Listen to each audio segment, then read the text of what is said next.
Perfeito, vamos lá. Então, como era a minha segunda experiência, eu já tinha consciência do que estava fazendo.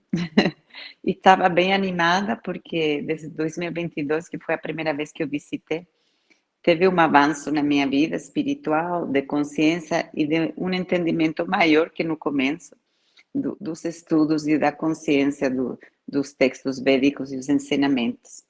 Então, eu me esforcei para aproveitar muito os momentos sagrados. É, minha parte, a verdade é que toda a viagem teve parte muitas diferentes e especiais, mas para mim a parte mais marcante foi a visita quando a gente fez o parikrama na colina de Govardhana, que é uma das lilas de Krishna, quando Krishna fica assegurando a colina com um dedo para proteger toda a população da fúria de Indra, quando ele soltou umas chuvas sem controles e tudo começou a alagar. É um lugar muito auspicioso, mas muito diferente do que a gente possa imaginar. Primeiro porque a colina, que era uma coisa gigantesca, agora, depois de não sabemos quantos anos, 5.000 anos ou mais, são umas rocas, né, bem baixinhas, não é uma colina como tal, mas permanece um lugar muito auspicioso, onde as pessoas fazem muitas penitências religiosas em torno da colina. E quando chegamos lá, eu falei, gente, eu vou fazer essa. A gente não fez a volta completa, porque são 21 quilômetros e tinha pessoas mais idosas que não conseguiam fazer. Aí eu me compenetrei muito na experiência, fiz a experiência descalça, realmente com a consciência que a gente estava em um lugar sagrado. E para mim foi muito, muito marcante. Obviamente fazendo uma volta de Japamala. E a segunda experiência que eu gostei muito e me surpreendi foi quando eu voltei para a ISKCON, em Brindavana, que é uma cidade muito auspiciosa, muito sagrada, com uma atmosfera muito, muito linda. Todo mundo tem uma consciência muito, muito grande, né, dos ensinamentos de Krishna. A ISKCON em Brindavana é um lugar muito lindo, muito organizado, muito limpo, tudo funciona, no contrário da Índia, e é uma atmosfera muito, muito diferente, porque você tem pessoas da consciência de Krishna de todos os lugares do mundo que você possa imaginar. Lá você tem um kirtan que continua 24 horas, sempre tem alguém fazendo o kirtan. E as entidades, as divindades do templo são maravilhosas. E aconteceu uma coisa bem especial para mim, que eu sinto como devagarzinho vou progredindo na experiência do conhecimento dos textos, mas antigamente quando eu olhava para as entidades, eu não conseguia sentir a presença divina dentro delas. E agora, com o avanço do tempo e dos estudos, quando eu olhei para entidades, nossa, me deu uma felicidade tão grande, que eu falei, gente, aos poucos a gente vai passando, sabe, esses preconceitos ou essas dificuldades que a gente tem. Eu olhei até para a entidade de Krishna e Radharani, eu senti que até eles estavam sorridendo para mim, foi uma coisa muito, muito especial. E assim, todos os lugares foram muito lindos, né? A gente passou também pela caverna onde supostamente Jesus tinha passado, e a potência, né? O Shakti nesse lugar é uma coisa muito difícil de explicar. E a Índia, como se, é um lugar desafiador, é, porque é, as pessoas estão muito desconectadas da parte material. É um país com muitos desafios, mas você vê que elas vivem em plenitude, independente das dificuldades. E para nós ocidentais, independente de nossa condição social, é muito desafiador, né? O conceito de limpeza que eles têm não é o mesmo da gente, o de conforto não é o mesmo da gente. É um país que é muito saturado de estímulos, de barulho constante. Eu acho que por isso que os indianos não falam muito, porque quando eles chegam em casa eles devem precisar de um momento de paz. Tem muito estímulo de movimento na rua, de aromas, de cores, é uma saturação visual constantemente. Mas com a consciência de que a gente está visitando lugares sagrados, o impacto em nossa energia, nossa alma, não tem como dimensionar. E a parte desafiadora é sempre depois quando a gente chega aqui de volta, a gente tem esse confronto com a matéria de novo que fica muito desconfortável. Foi muito difícil voltar, a gente queria voltar, porque saudades de nossa família, de nossa cama, todas essas saudades que a gente sente quando está viajando, mas, sabe, ficar distante de todo esse lugar sagrado tem um impacto muito, muito forte. É uma viagem que eu super recomendo, mas uma viagem que você tem que ter vontade de fazer, porque tem pessoas que quando chegam lá é difícil elas tolerar o ambiente. Eu acho que uma viagem que tem que ser feita pronta, porque os lugares sagrados na Índia estão sendo cada vez mais escondidos e absorvidos pelo caos da vida moderna. E é isso. É isso. Muito obrigada. Hare Krishna. Gratidão, Andréia. Andréia, querida, parabéns pelo seu bom karma, né? O seu bom karma é o nosso bom karma também, porque nós estamos juntos no mesmo pacote, então somos farinhas do mesmo saco, né? Pode-se dizer assim. E obrigado pela sua contribuição aí, da sua experiência, tá? Parabéns. Obrigada. Obrigada, Prabhu. Assim, né, parabéns pela sua lente ter visualizado esse norte aí e ter feito essa imersão, tá bem? Obrigada. E nós uma pensamos em vocês o tempo todo, querendo de alguma forma, energeticamente, trazer um pouquinho dessa Shakti, desse bom karma para todos vocês. Nós sabemos disso, querido. Obrigada. Vou deixar só um ajustezinho aqui. O termo, quando se refere à deidade, à experiência mística que você teve de experimentar a divindade na deidade. O termo é deidade, tá? É que você usou, não sei se é a questão do castelhano, né, do espanhol, você mencionou entidade. No nosso caso védico, chama-se deidade, tá bom? Obrigada, Prabhu. Tá? Mas é a experiência mística de sentir a divindade na deidade indica que a deidade te acolheu, te recebeu. Ah, então tá, você veio me ver, né? Que bom. Então é um abraço, é um carinho, tá? Isso quer dizer que você foi acolhida com carinho, tá bom? É assim mesmo. Parabéns, Hare Krishna. Hare Krishna, obrigada. Então, a gente vai dando continuidade e convidar também a Márcia para falar um pouquinho com a gente. Então, gratidão por poder dividir esse momento tão especial que foi na minha vida, esperado por muito tempo. Então, eu acredito que tenha sido uma lila de Krishna. Assim, no ano passado, esse ano, vou completar 70 anos. E aí, eu disse ao meu marido, ano que vem vou completar 70 anos e vou me dar de presente a minha ida índia. Aí eu dei um alô para a Vrindavani, que ela já tinha ido, né, e tinha gostado muito. Inclusive, ela tomou esse nome, ingressou com o nome de Vrindavani, porque ela ficou super tocada com a cidade de Vrindavani. E aí, eu falando com ela, disse, Márcia, tem, assim, acho que é uma vaga, sei lá. E aí, eu comecei a contactar, olha, só tem uma, eu falei, pronto, é minha. E aí, nesse período, eu fui, né, e entre essa decisão e o período da gente estar viajando, aconteceu o desenlace do meu marido dessa nossa pseudo-realidade. E então foi num momento muito propício, né, para que assim tivesse trazendo ele para esse mundo que ele estava ingressando, do qual ele nunca saiu, embora não soubesse. Então foi muito, muito, muito, muito bom, ainda mais com o grupo que a gente foi, que não foi simplesmente um turismo, realmente foi uma peregrinação. Todos os dias a gente ia a templos, a gente fazia pujas, inclusive ele sempre gostou muito de rosa vermelha, então quando eu ia fazer, pegava uma rosa vermelha e oferecia vamos ver o nome agora, a deidade, né?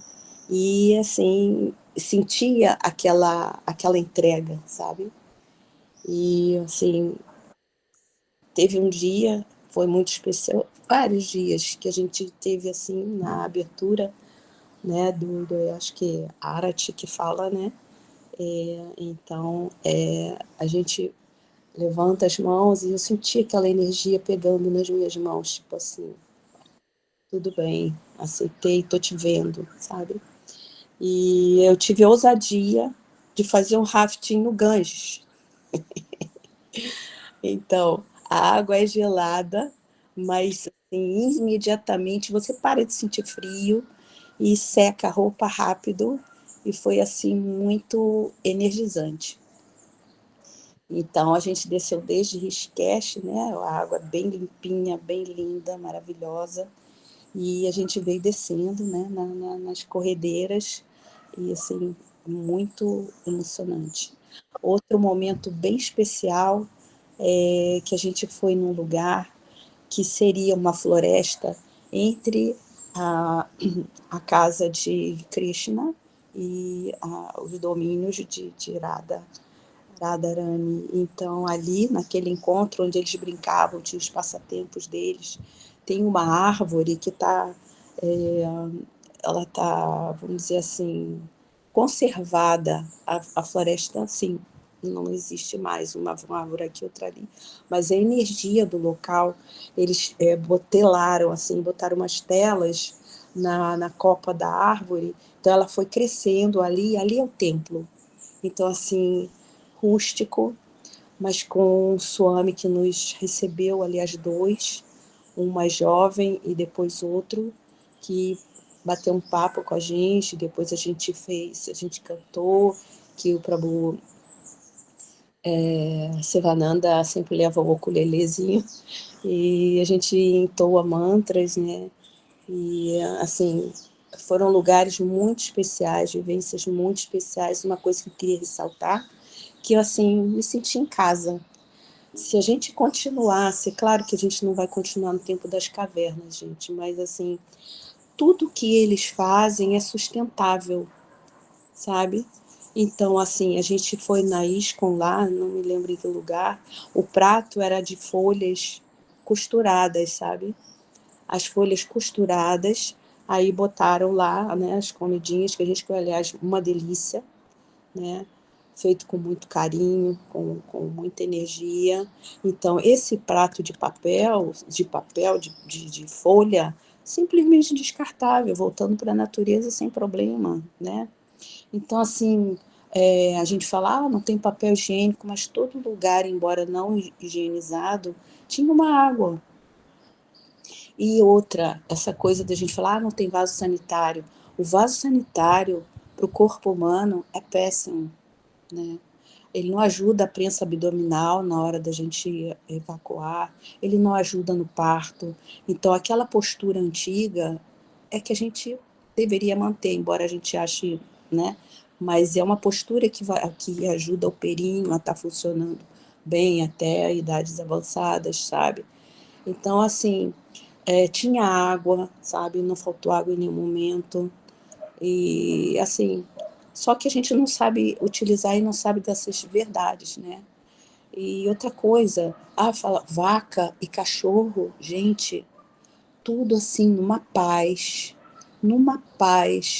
Você passa no barulho, tudo, a vaca deitada no meio da rua, tranquila e todo mundo respeitando o momento dela, sabe? Você passa a mão, tranquilo, cachorro, tranquilo, não tem aquele au-au-au, briga, sabe? Então, uma energia assim, embora o barulho externo, mas internamente eles e os animais estão em paz. Outra, eu vi uns discos assim, de cocô, né, de vaca. Aí eu falei, que isso? É utilizado para cozinhar, sabe? Então, assim, e agora, o que a gente levou para lá? Plástico. Então, eles acostumados, né, com essa sempre deixar na natureza porque se recicla, se renova, aí começou, né, essa coisa do Ocidente e Oriente largar plástico para todo lado. Mas é uma questão de consciência política, vontade política, de mudar as coisas, né? Então, acho que basicamente foi isso, né?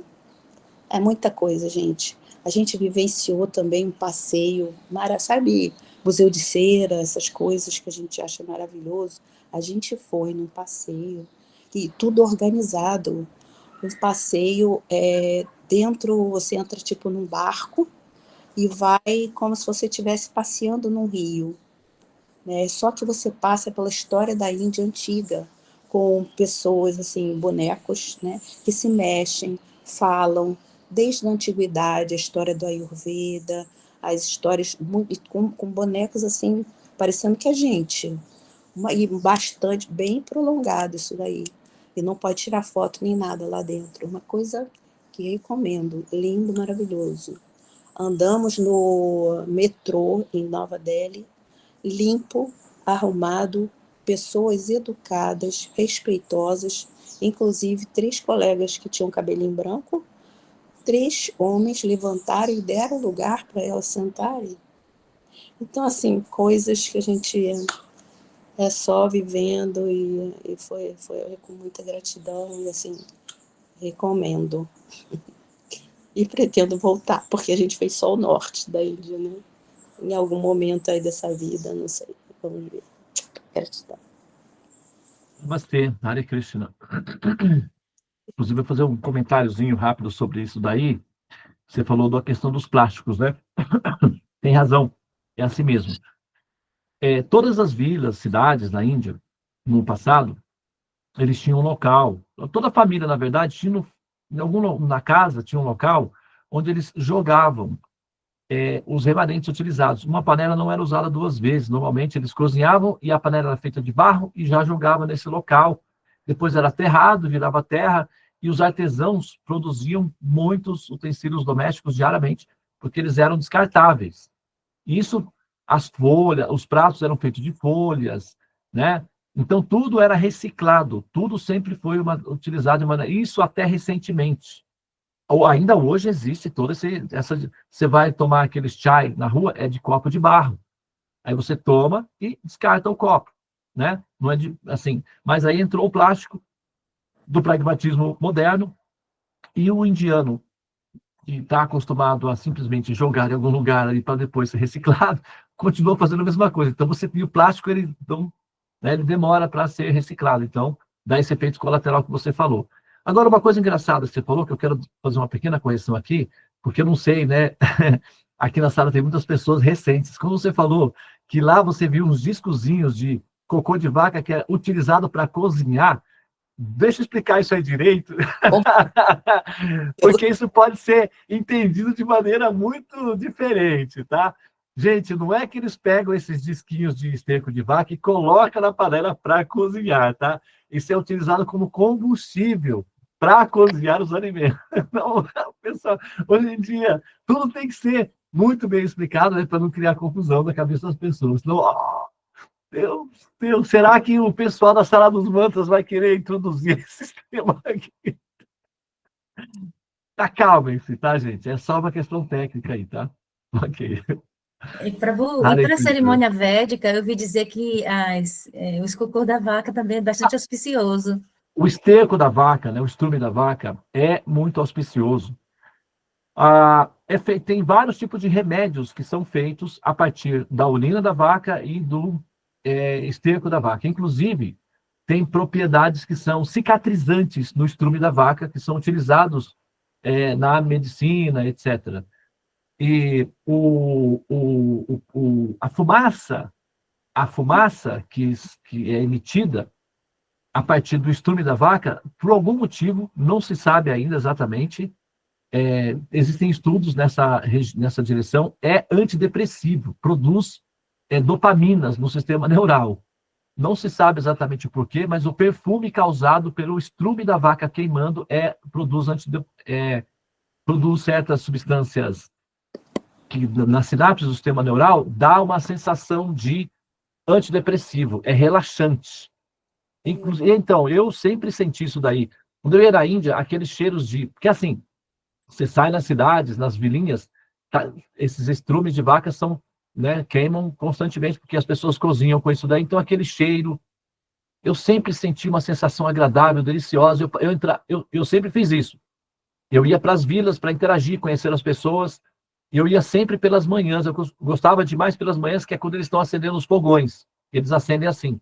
Então eu parava no meio das vilas e ficava alguns momentos com os olhos fechados e sentindo aquele cheirinho, e eu ficava, por que é tão gostoso? É só uma fumaça, mas por que é tão gostoso? Por que produz tanto prazer? Será que é porque eu estou aqui na Índia, alguma coisa? Mas não, tem alguma coisa a mais aí, eu não sei exatamente o que é, mas é tão bom, isso é muito bom. E agora eu li um artigo recente que o efeito que essa fumaça dá sendo respirada pelas pessoas tem um efeito psicológico que é o antidepressivo. E agora eles vão ver, né, o que é que tem aí. Mas é a partir do estrume da vaca, né? O leite é porque a vaca é saturada de ocitocina. Olha só, essa é a minha tese, né? É a minha teoria. Não estou dizendo que isso é verdade, é uma tese que eu desenvolvi. O leite é saturado de oxitocina. Basicamente, leite é oxitocina e água, né? Praticamente, é oxitocina pura. E ocitocina é o hormônio que produz satisfação, felicidade, é o hormônio que produz amor. E a vaca é saturada disso, ela está em toda parte, ela explode de ocitocina. Então, o que acontece? O estômago dessa vaca é saturado de ocitocina. O intestino. E a vaca, qual é o alimento da vaca? É um alimento purinho. Ela come o quê? Só grama. Ela não come cadáveres. Inclusive, quando dão cadáveres para elas comerem, elas enlouquecem. O mal da vaca louca lá, o mal da vaca louca, lá que deu, não tem o negócio de uma vaca louca aí, não tem? Então, é porque eles começaram a dar ração com resíduos de cadáveres para as vacas. Elas enlouqueceram e um monte de gente ficou louco junto. Não pode. As vacas, o alimento delas é limpo. Ela só come grama. Ah, mas Devananda, muitos animais também só comem grama. O cavalo também só come grama, e nem por isso o cocô dele é limpo. A questão é a seguinte. Márcia, filhinha, fecha a sua câmera para você poder resolver os seus seus paranauês aí, tá? A vida é dura. Foi na Então, Inglaterra, desculpa, Prabhu, foi na Inglaterra, para economizar dinheiro, eles começaram a misturar a grama com coisa animal. resíduos, né, ossos, cartilagem, essas coisas, né, para não descartar, e aí as vacas, né? Então, só você pega lá, mas a zebra, o cavalo também come grama, mas ao mesmo tempo não tem o estrume assim. Então, como é isso? É porque a zebra não tem quantidade de leite ocitocina, o cavalo também não tem. Quem tem essa quantidade profusa, explosiva de ocitocina é a vaca. Por isso que todo o corpo dela é impregnado de ocitocina. Todos os líquidos do corpo que circulam no corpo da vaca está impregnado de ocitocina. E como o intestino usa os líquidos, água, para metabolizar, para triturar, para digerir esses alimentos, essas águas do corpo da vaca é toda impregnada de ocitocina. Então, quando você pega esse estrume, esses resíduos da vaca, trabalha nelas, deixa ela sequinha e depois queima, ocitocina, é um incenso de ocitocina. Então você respira, dá uma brisazinha, dá um baratozinho, que você não sabe o que está acontecendo, mas é ocitocina na forma de vapor. Eu entendi que era isso. Depois que eu li o artigo, eu falei, eu acho que eles não, né, não colocaram para essa direção. Mas se eles forem nessa direção, é capaz de eles acertarem. Porque, no meu entendimento, o que está acontecendo é isso. É ocitocina, fumaça de ocitocina. Você está respirando ocitocina. Você pode beber ocitocina, você pode aplicar ocitocina na veia, ou você pode simplesmente respirar ocitocina. Só que tem que queimar o esterco da vaca. E dá esse efeito, dá essa brisazinha assim, dá esse relaxante. Você fica, nossa, é uma delícia, é muito bom. A gente vai andando em Vrindavan, naqueles cheirinhos de madeira queimada com esterco. Ai, que maravilha. Dá vontade de, sabe, estar ali muito tempo, né? Então, é isso que eu, né, assim, tudo na vaquinha é auspicioso. Absolutamente auspicioso. O cheiro do curral é muito gostoso. Quando você chega nos currais, assim, e você sente aquele cheiro de esterco de vaca misturado com leite quente, que eles costumam fazer logo pela manhã, é simplesmente maravilhoso, é uma sensação gostosa. Chama-se Sattva Guna, essa experiência. Então é isso aí, tá? Ok? Vamos adiante, então? A Vrindavani não comentou, né? A Vrindavani, ué, cadê ela? Voltou para a Índia? Mal chegou no Brasil, já voltou? Não, eu estou aqui desde o início. Então, gente, bom dia a todos. E eu fiquei muito feliz de ter feito essa viagem com a Márcia e com a Andrea. E a Andrea eu conheci na primeira viagem, depois nós ficamos amigas, e ela veio aqui para a Sala dos Mantras e novamente voltamos juntas, né? E levando a Marcinha junto. Então, eu quero agradecer a companhia delas na viagem. E com relação a esse esterco de vaca aí que vocês estavam falando, né? A gente foi nesse local que a Márcia falou, que é lá nas terras de Krishna, né? Do rei Vrishabhanu e do rei Nanda. Então, a gente viu o castelo de Krishna, o castelo de Radharani. Foi, assim, muito bonito, muito emocionante, né? Você está naquele lugar que aconteceram todas as lilas, né? Essas que a gente estuda aqui, né? O nascimento de Krishna, enfim. E nós estávamos de ônibus, né? A gente só via, assim, não dava para fotografar tudo. Eu até tirei algumas fotos, depois vou botar lá no grupo, da janela do ônibus, do castelo, né? Do Palácio de Krishna, do Palácio de Radharani. Mas o que eu queria dizer é que nesse caminho, que é bem no interior, não é nem na cidade mais de Vrindavana, não, porque Vrindavana está muito cheio de gente. É no interior mesmo. Então, as mulheres fazendo aquelas bolachas de esterco de vaca, amontoavam assim em pilhas, que aquilo fica lá secando no sol, para depois usar no fogão a lenha, né? Eu quis muito tirar a foto para botar aqui para mostrar, né, no grupo, mas não deu. O ônibus passava e não dava certo. Mas, além dessas, tudo que a Andrea e a Márcia falaram, né? E a Andrea, principalmente com o parikrama lá de Vrindavana, né? Na colina de Govardhana, que também foi uma coisa que me marcou muito. Eu fiz essa viagem pela segunda vez justamente para rever Vrindavana, que foi um lugar que, na primeira viagem, foi muito impactante para mim. Dessa vez também foi muito impactante, mas eu fui com um outro olhar. Mas o que realmente me surpreendeu foi que antes, na véspera da viagem, eu perguntei para o Prabhu o que a gente devia fazer para conseguir entender Vrindavana, entender a Índia, né? E aí ele sugeriu que a gente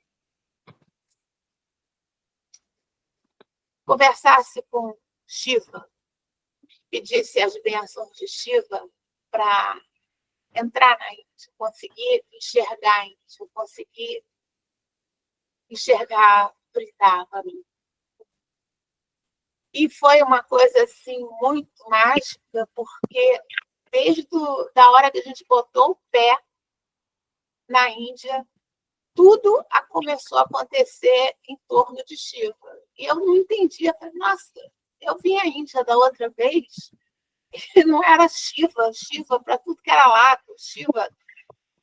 Tá bom, né? A gente foi primeiro para Rishikesh, que é um lugar que o pessoal cultua muito Shiva e tudo, mas nós fomos assim a templos de Shiva muito muito isolados, muito escondidos, lugar que não tinha ninguém, só nós.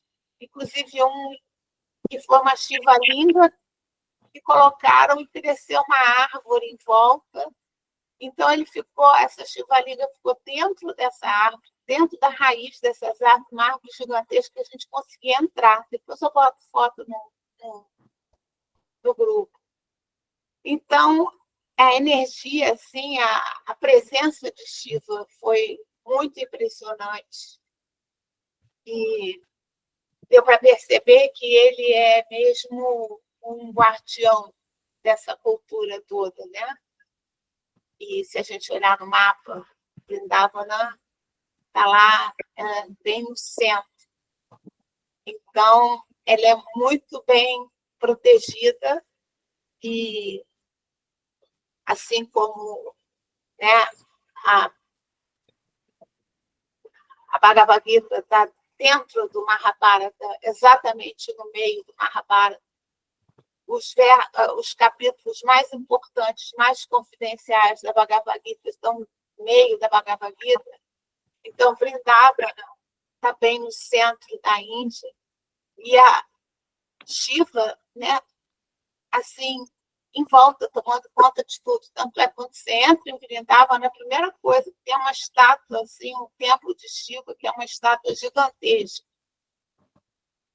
Então, eu não esperava isso. Foi, assim, surpreendente para mim, essa potência de Shiva, essa devoção de Shiva e essa proteção, né, do casal divino. Foi realmente uma coisa que me tocou muito. Fora, né, tudo.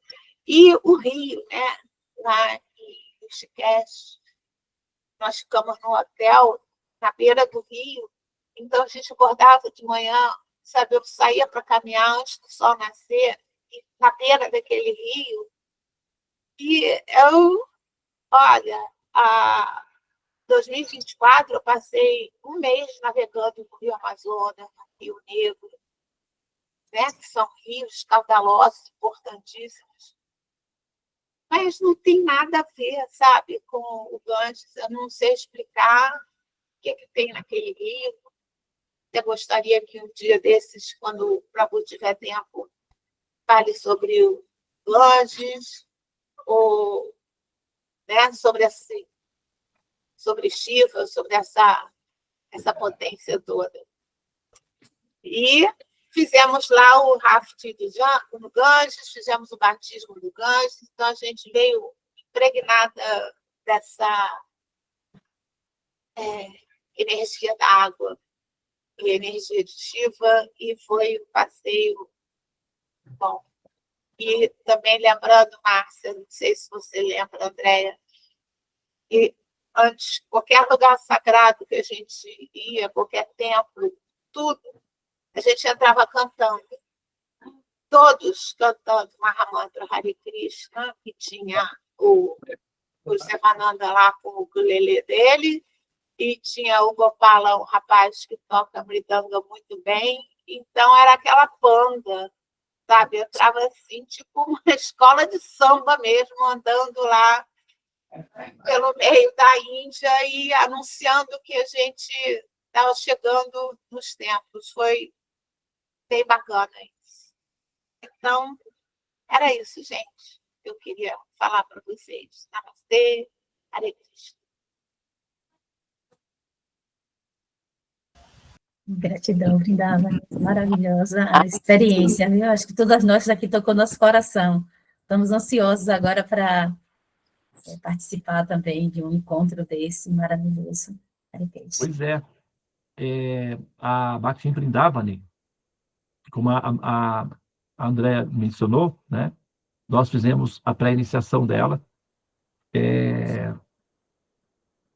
Quando ela foi para a Índia pela primeira vez, ela voltou com algumas, né, assim, experiências internas com a Vrindavana. E quando ela passou pelo sanskara da pré-iniciação, então ela, né, adotou Porque a pré-iniciação é assim. Todas vocês que estão na sala podem, se quiserem, passar pelo sanskara da pré-iniciação e receber também os seus nomes iniciais espirituais, né? Como tem a Bhakti Vrindavani, a Bhakti Tulasi Puja, tem a Bhakti Swamini, né? E como elas, vocês também podem ter, tá? Os seus nomes de pré-iniciação, que entra com o título de Bhaktin ou Bhaktas, né? E aí, nesse caso, vamos ter também, em breve, uma nova pré-iniciação de uma nova aluninha que correspondeu, né, às etapas iniciais e vai passar pela pré-iniciação, muito em breve. Então, aquelas que quiserem passar pela pré-iniciação devem apenas, não é, fazer os passos, que são os passos de protocolo, para indicar essa pré-iniciação. Por quê? A pré-iniciação, a pessoa não se torna minha discípula, tá? Ela se torna a agregada ou discípula agregada na minha posição como Shiksha Guru, sou orientador. Então, a pessoa vai ficar sob os cuidados do grupo das pessoas que já são pré-iniciadas. Então, por exemplo, vamos supor que você queira receber uma pré-iniciação, não sou eu que decido, mas são elas, o grupo inteiro é que vai decidir se a pessoa pode entrar na egrégora, fazer parte da família, ou se ela ainda precisa de mais aprimoramentos ou aperfeiçoamentos, porque a responsabilidade do cuidado com essa pessoa é coletiva, não é só minha. Então, eu não decido sozinho, nós decidimos em grupo. Mas a pessoa pode se submeter, né, aos protocolos e aceitar a pré-iniciação. E aí recebe o nome espiritual de acordo com a lila que já está em andamento, tá? Então, existem uns certos detalhezinhos que têm que ser observados antes, mas nada que seja muito difícil, principalmente para vocês que estão aí no caminho da ascensão e da evolução, tá bom? Em breve nós vamos apresentar um programinha formal para que qualquer uma de vocês que queira passar pela pré-iniciação, que deseje receber o seu nome espiritual, pode então entrar por esse programa da pré-iniciação, tá bom? A Vrindavani era a Vânia, né? Ela conhecia ela como Vânia, então ela ainda continua sendo a Vânia. Na nossa dimensão aqui é que ela tem, né, essa chavezinha, que é uma criptografia relacionada com o nome dela, que é a Bhakti Vrindavani. Então, ela esteve na Índia, foi até Vrindavana e teve ali algumas experiências lá dentro com a Vrindavana. E eu havia sugerido que ela decidisse entre alguns nomes, são 3 nomes que a pessoa recebe, né? E aí, dentro desses 3, que estão todos equivalentes com a natureza, que envolve o mapa da pessoa e o quanto a pessoa deseja alcançar durante essa experiência de vida humana. Então, o nome tem essa função aí, tá? Só para vocês terem uma ideia, né, vamos dizer assim, aproximada, tem aqui na sala a Bhakti Tulasi Puja, tá? E ao redor dela, se você for na casa dela, tem uma floresta de tulasis que se manifesta ao redor dela. E ela distribui tulasis aí para todo mundo também. Isso é em função da energia da Shakti relacionada com o nome e com a busca de profundidade que esse nome produz, tá? Então, o nome não é meramente decorativo. Ele, na verdade, é uma chavezinha, é um app. E se você aprender a fazer o download do app, aí as coisas, né, vão lá se apresentar para você, tá bom? A Bhakti Vrindavani, ela então decidiu esse nome. Desde então, né, a relação de ligação, de amor com ela é com a Vrindavana. Então, ela está sempre conectada aí, o coração está conectado aí. E como ela quis se aprofundar na tese do nome, então, antes dela sair, ela fez uma pergunta, ela pediu uma orientação para mim, para Budevananda, como meu Shiksha Guru, qual é a sua orientação, como eu devo fazer quando chegar na Índia para eu me aprofundar mais na minha realização da Vrindavana. E aí, como eu morei na Índia há alguns anos, o protocolo para você... A Índia é assim, ó, tem 2 Índias, tá? Quem quiser está pensando em ir e tal, já vai sabendo disso daí, tá bom? Existem 2 Índias. Uma é aquela que você desce do aeroporto, caminha e vê todo aquele caos aparente. A outra é uma Índia interna, que ela pode te acolher ou não. Vai depender de como você a estimula, tá? E é muito comum, já vi casos de pessoas que chegou na Índia, passou um dia, mudou a passagem, pegou o avião e voltou ao Brasil. Porque ela não conseguiu interagir com a Índia, e a Índia também não se interessou por ela, então já voltou. Então, assim, tem uma Índia que você vai lá, que todo ser humano, qualquer pessoa, tem zebras que moram na Índia. Na Índia não tem zebras, mas tem bastante búfalo. Tem pernilongos, tem um monte de coisa que vivem lá na Índia. Então, tem uma Índia que é genérica, que qualquer um pode ir, né? Até serpentes. Mas tem uma Índia que não é para todo mundo, que é somente para aqueles que conquistam a simpatia dela, tá? Então, essa Índia interna não é para todos. Essa é só para aqueles que são amigos, que são queridos, que são bem-vindos. Assim também tem a Vrindavana. Dentro da Índia, é assim, é como o zoom. Você vai dando zoom, zoom, zoom sobre zoom, você vai entrando cada vez mais profundamente, né, nos pontos. Então, dentro da Índia, que já tem uma Índia mais hermética, mais mística, que é uma Índia exclusiva apenas para místicos, dentro desse universo tem uma parte da Índia que é como se, inclusive, fica exatamente aqui nesse pontinho aqui, ó. Se você pegar o mapa da Índia, Vrindavana fica como no corpo, fica mais ou menos aqui, ó, esse pontinho. Então, tem um local na Índia chamado Vrindavana, que é como se fosse o Agya Chakra. É esse chakrazinho aqui, esse ponto aqui. E para você chegar até o Agya Chakra, você tem que ter passado por todos os chakras anteriores. E é necessário ter superado a ignorância, Tamaguna. Para você conseguir chegar até o Agya Chakra, é preciso superar tamas, ou seja, a ignorância. E Shiva, uma tradução para o nome Shiva é o auspicioso. É aquele que está acima da ignorância. O auspicioso, aquele que produz auspiciosidades. Ele vive entre aqueles que estão em ignorância, mas ele está acima da ignorância. Shiva é semelhante a uma flor de lótus, que nasce no lodo, mas fica acima do lodo, né? Então, esse é Shiva. E para que a pessoa consiga, ao entrar em Vrindavana, ser recebida pela Vrindavana, a primeira etapa é pedir as bênçãos e oferecer as suas reverências a esse princípio, esse arquétipo, essa substância, esse ser, chamado Shiva. Porque assim você recebe um selinho de qualidade, tipo um protocolozinho, que permite você ter acesso à parte interna de Vrindavana, né? Então, olha só o que aconteceu. Eu tinha dado... Então, lá em Vrindavana tem um templo chamado Shiva Mahadeva, que é o templo formal, onde todos devem ir antes de começar qualquer peregrinação em Vrindavana. Assim que você chega em Vrindavana, a primeira coisa que você deve fazer é ir nesse templo, prestar reverências ao Senhor Shiva e pedir a autorização para entrar em Vrindavana. Esse é o primeiro protocolo. Aí, se a pessoa quiser entrar nas lilas de Krishna, aí precisa da autorização dos que vivem a lila de Krishna. Então, você vai precisar da autorização da Mãe Yashoda, ou você vai precisar da autorização de Shrimati Radharani, ou das Gopis. Depende do quão profundo você quer ir na Vrindavana, você precisa passar por diferentes portas.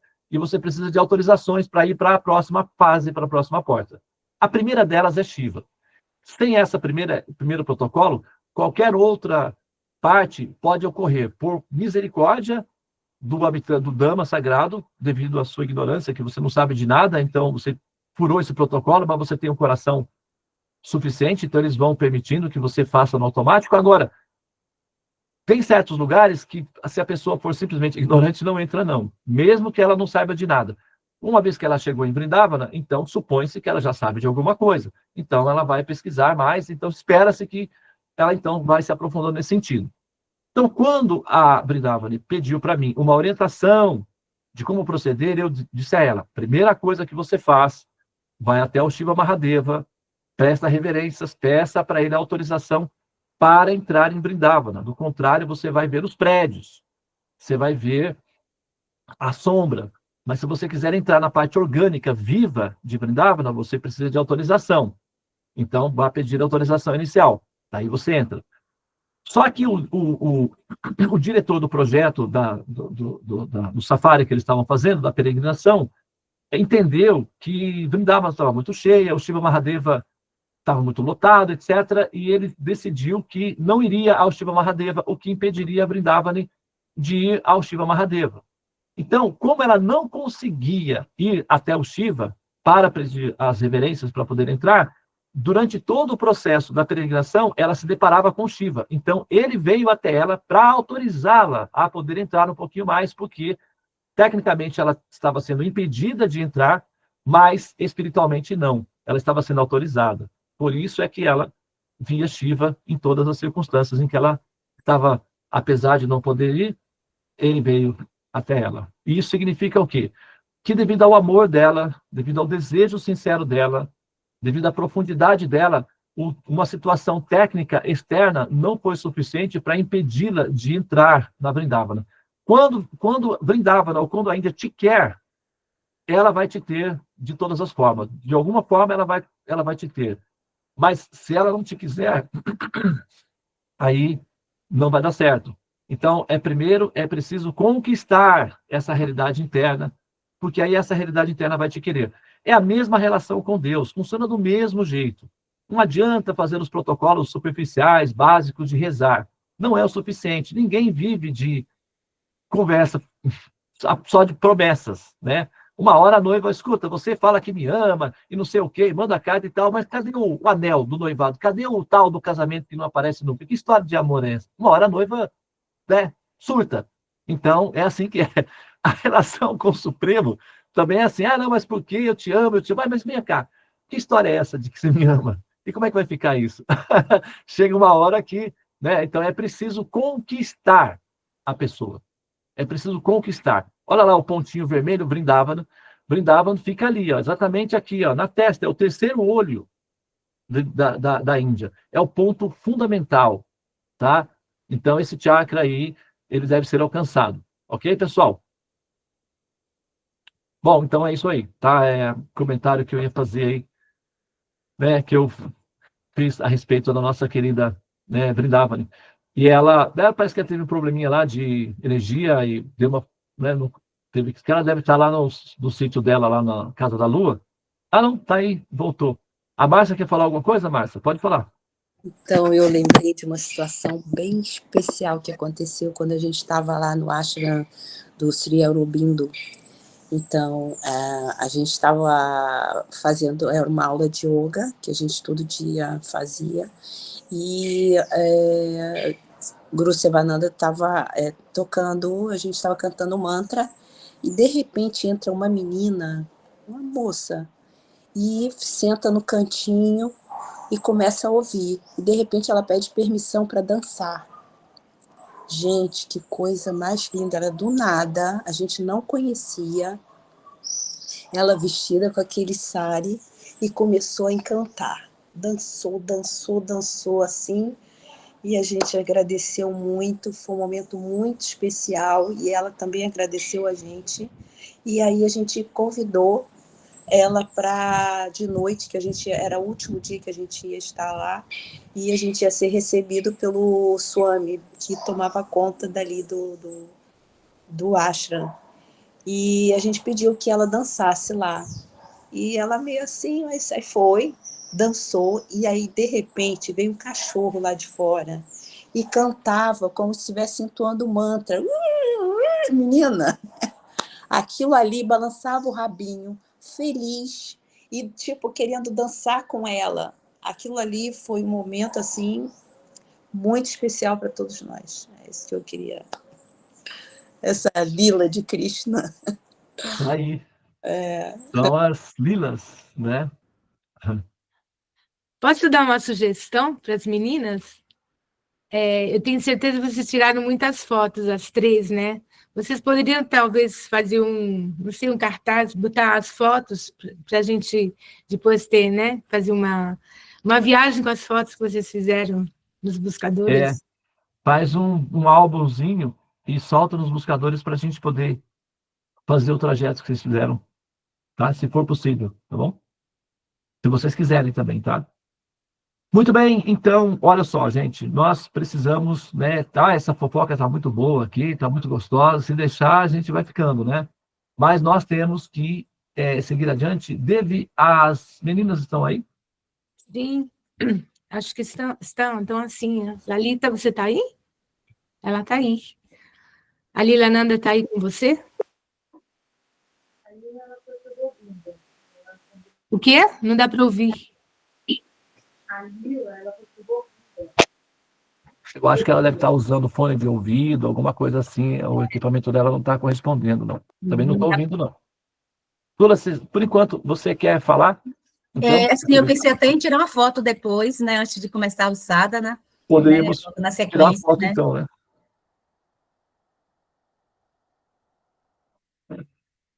Isso, né, pessoal? Vamos aí tirar essa Enquanto- bela foto desse momento Vamos, tão especial. eu acho que a Thalita e a menina ainda não estão presentes. Vamos aguardar elas chegarem, porque aí a Lalita voltou, né, no caso. A gente vai apresentar a menina que nós coletamos recursos para fazer o tratamento do dentinho dela. Não sei se... Lalita, você consegue abrir a sua câmera? Consegue falar alguma coisa? Oi, bom dia. Estão me ouvindo agora? Bom dia, agora estamos ouvindo, mas não estamos vendo. A Lila, ela foi pro Govinda. Hare Krishna. Bom dia. Ah, tá. Então vamos aguardar ela voltar, tá bom? Porque a gente gostaria de mostrar ela na sala, tá? Tá bem? Eu acho que é o tempo suficiente a gente fazer o mantra e dá tempo de terminar o programa lá. E aí você dá um pulinho lá e traz ela para a gente mostrar para o pessoal aqui na sala. E a gente dá sequência aqui e depois nós apresentamos ela, tá bom? Pode ser assim? Tá, eu vou lá, porque ela falou assim, eu vou, porque É, eu vou me dar um amigo, não sei o quê. Eu falei para ela ficar e não foi. tá bom. A menina foi para o programa espiritual aqui da comunidade. Termina por volta das 8h15, já estamos quase em cima dessa hora também. Então, enquanto isso, a gente dá sequência aqui na nossa programação e nós finalizamos, fazemos o Mahamantra e finalizamos com... Tá? Não, espera só um minutinho antes de finalizar a gravação, querida, porque não vou, né? Agora são 7h55. Eu não vou me estender, não posso me estender, até porque, né, não temos tempo disponível para isso. Eu vou falar rapidamente sobre o evento que vai acontecer agora domingo, tá? É o Urama Navami. Esse evento comemora o dia do aparecimento de uma das expansões Shaktivesh Avatar do Senhor Supremo, Ramachandra, tá? Ramachandra, ele é a base da civilização védica, praticamente, tá? Por quê? Ele é o arquétipo da família sagrada, família ideal, família sagrada. Vishnu, ele, a sua contraparte, né, ou a sua parte equivalente, chama-se Shakti ou Lakshmi, que é a sua parte feminina. É a expansão, é a dinastia Deus, dividida em duas partes que são unificadas, que é a parte masculina e feminina. A parte masculina, o aspecto masculino, normalmente nós denominamos essa parte masculina como sendo a Narayana ou Vishnu, o Supremo, o Absoluto. Esse nome, essa nomenclatura é genérica, tá? Ela é básica, genérica. Quando esse ser pessoal, Narayana ou Vishnu, assume formas semelhantes às humanas e devido à sua característica de competência e tecnologia disponível, a pessoa suprema não tem dificuldades técnicas de assumir formas humanas e ainda assim continuar sendo uma pessoa infinita, tá? Esse problema técnico ele não tem, tá bom? Então, será que a gente não conseguiria uma foto mais atualizada, assim, tipo com uma inteligência artificial, talvez, que tivesse uma definição de maior característica, para aproveitar esse recurso aí? Fala com a sua mini, de repente ela consegue para você, tá bom?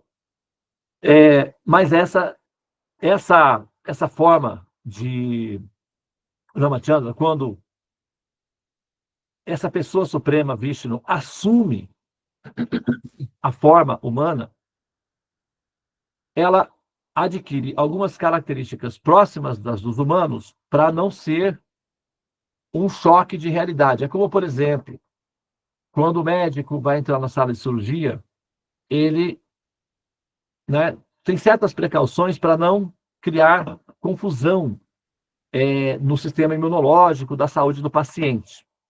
Ou quando um grupo de cientistas vai estudar um grupo de animais, seja ele qual animal for.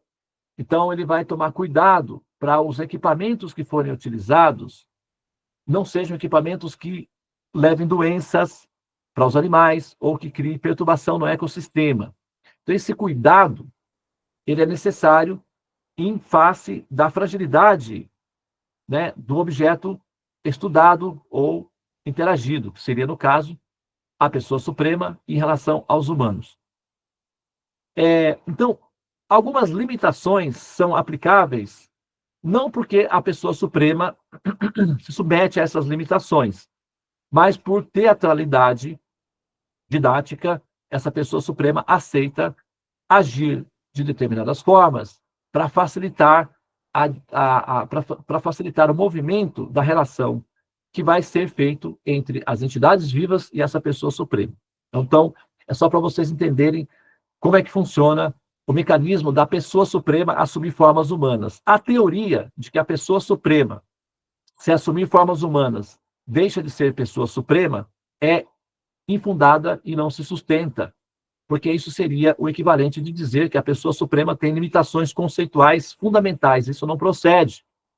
Uma pessoa suprema pode, sim, assumir uma forma inferior e ainda assim permanecer a suprema. Um exemplo bem simples para ilustrar isso daí é, por exemplo, tem tinha, né? Parece que não tem mais, eu não sei. Um programa de televisão chamado O Chefe Oculto, em que o dono da empresa, o diretor de uma empresa, se disfarça de funcionário subalterno para poder conhecer as pessoas, os funcionários dele, não no dia a dia, na forma mais simples. Então, eu trabalhava no supermercado que o chefe fez isso daí uma vez.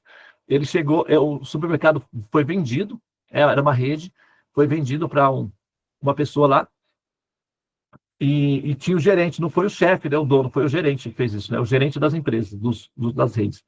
Daí ele veio e começou a trabalhar como empacotador do meu lado. Eu não sabia, eu achava que era só um funcionário novo. E aí, ele fez um teste comigo. Eu não sabia, né, que era ele. Ele fez um teste comigo, ele foi lá e pegou um chocolate e começou a comer escondido, né? E ele me ofereceu um pedaço. E eu até aceitei o pedaço de chocolate. Eu falei, mas você não pode fazer isso. Se alguém te pegar, você pode, né, perder o seu trabalho. Ah, não, ninguém vai me pegar, não. Eu sou esperto. Eu falei, não, mas você tá roubando, cara. Você tem que ficar atento. Não precisa. Eles vendem mais barato para nós. É baratinho, é preço de custo. Então, aí custa aí, ó. Tá custando R$ 4, paga R$ 1,50, não é nada. E aí você não corre risco, cara. Só pegar ali. Inclusive, tem aqueles que estão vencidos lá, ó. Aqueles que estão vencidos nem paga. É só você informar que no caixa que está vencido, está em fase de vencimento, você pode pegar. Você pega da prateleira assim, não precisa disso daí. Eu dei uma orientação para ele. Depois daí ele falou assim: você é chato. Eu falei: meu, se liga, velho, fica na sua aí, me deixa eu quieto aqui então. Ele não me envolve nas suas paranauê, não. Eu não quero saber. Aí ele ficou assim, olhando para mim. Eu achei que ele tinha ficado chateado comigo. Falei: esse cara vai dar problema para mim. Aí fiquei pensando, né? Aí no final do dia, ele me chamou lá no escritório, me parabenizou, né? E disse que era assim mesmo, que eu era um excelente funcionário e tal. E depois me promoveu para um outro supermercado, onde eu liderava uma sessão lá, ensinava o pessoal.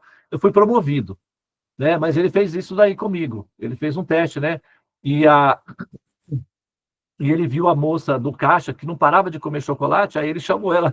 Eu não sei como é que foi a conversa com ela, mas ele observou que ela não parava de comer chocolate, né? Ela estava grávida, então eu acho que deve ter tido um atenuante, mas ela comia chocolate o dia inteiro. E não era chocolate vencido, não, porque ela era uma menina. A menina não come chocolate vencido. Bom, então, foi assim que isso daí acontece.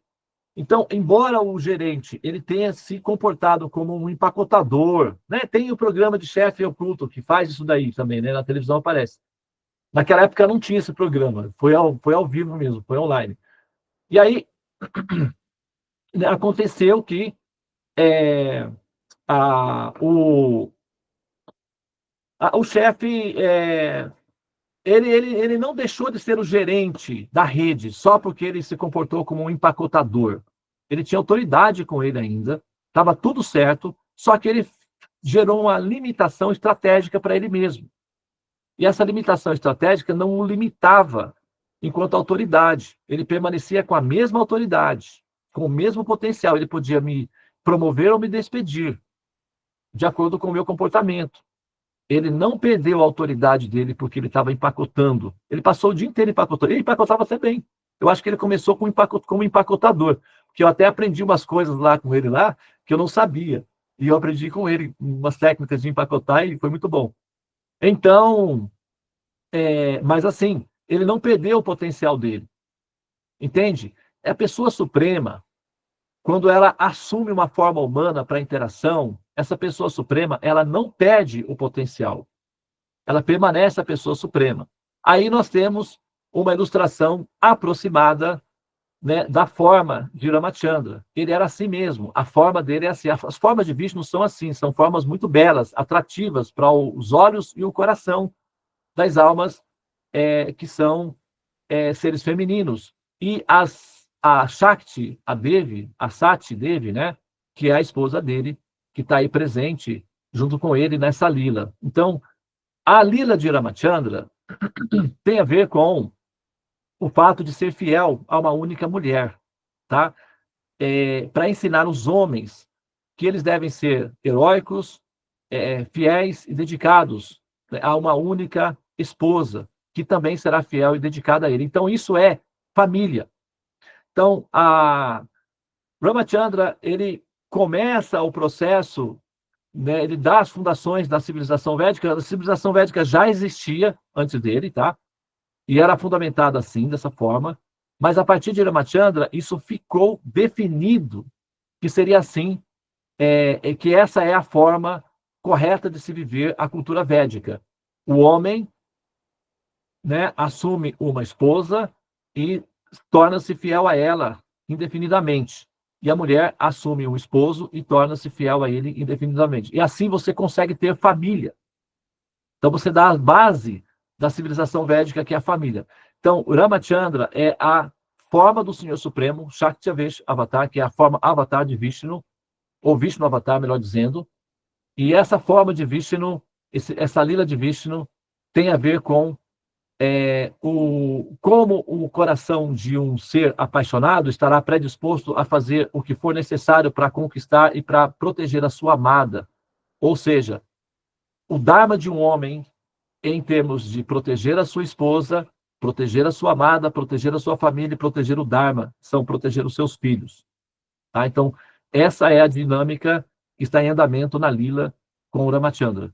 Então, normalmente as formas de Vishnu são muito belas, são muito atrativas, graciosas, elegantes, cultas e perfeitas, né? Aí a gente tem uma imagem aproximada de como seria, né, a pessoa do Senhor Ramachandra para apreciação de todos, tá bem? Quem quiser saber mais sobre Ramachandra, quem quiser saber mais sobre a história da vida dele, você poderia, quem sabe, talvez, pegar lá no canal do Purushottaya Swami, se tem ele falando sobre Ramachandra, e disponibilizar aqui no grupo, para que o pessoal possa ter acesso e conhecer mais detalhes acerca da vida e da lila do Senhor Ramachandra. Chama-se Ramayana.